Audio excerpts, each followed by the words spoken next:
কৈলাসহরের 17 মিয়ার হাওর অঞ্চলের কৃষকদের রক্ষার্থে 5 দফা দাবি আদায়ে ডোলেগাঁও বাজারের দলীয় অফিস প্রাঙ্গণে চণ্ডীপুর ব্লক কংগ্রেস কমিটির পক্ষ থেকে 4 ঘণ্টার গণধর্ণা অনুষ্ঠান অনুষ্ঠিত হয়। গণধর্ণায় উপস্থিত ছিলেন বিধায়ক বীরজিৎ সিনহা, ঊনকোটি জেলা কংগ্রেস কমিটির সভাপতি মোহাম্মদ বদরুজ্জামান, প্রদেশ কংগ্রেস কমিটির সাধারণ সম্পাদক রুদ্রেন্দু ভট্টাচার্য, কংগ্রেস নেতা শ্যামল ভট্টাচার্য, যুবনেতা দীপ সিনহা, চন্দ্রশেখর সিনহা, সুধাংশু সিনহা সহ আরো অনেকে। গণধর্ণায় 11 পরিবারের 62 জন ভোটার সিপিআইএম এবং বিজেপি দল ত্যাগ করে কংগ্রেস দলে যোগদান করে নবাগতদের হাতে দলীয় পতাকা দিয়ে বরণ করে নেন উপস্থিত কংগ্রেস দলের নেতৃত্বরা।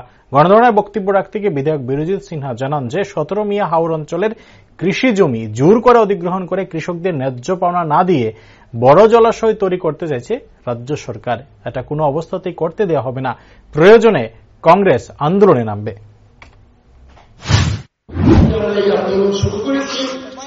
সরকার যদি এগিয়ে আছে এবং এখানে কৃষকদের সঙ্গে এবং আমাদের সঙ্গে বসতে হবে, ব্যাখ্যা দিতে হবে এই প্রজেক্টে কি লাভ কি লোকসান, পরিষ্কার থাকতে হবে।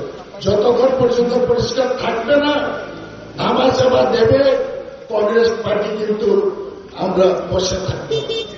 প্রয়োজনে আইনের আশ্রয় নেব, লোয়ার কোর্টে যাব, লোয়ার কোর্টে যদি আমরা পরাস্ত হয় হাইকোর্টে যাব, প্রয়োজনে সুপ্রিম কোর্টে যাব। তার জন্য আমরা প্রস্তুত রয়েছি।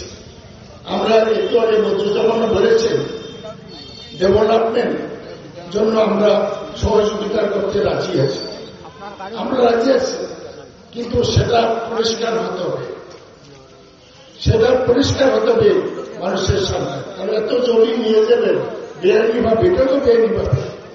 আপনি জানতে হবে একটা পুকুর মাটি ভরাতে পারবেন সরকারের পারমিশন ছাড়া, কৃষি জমিতে জলাশয় করবেন এটাও আইনি করবেন। এটা অনেক প্রশ্ন আছে বন্ধুগুলো। সেই জন্য আজকে আমরা কংগ্রেসের তরফ থেকে কৃষকদের আমরা এই গণধর্ণা করছি। এরপরে যদি সরকার সঠিকভাবে এগিয়ে না আছে, আমরা বড়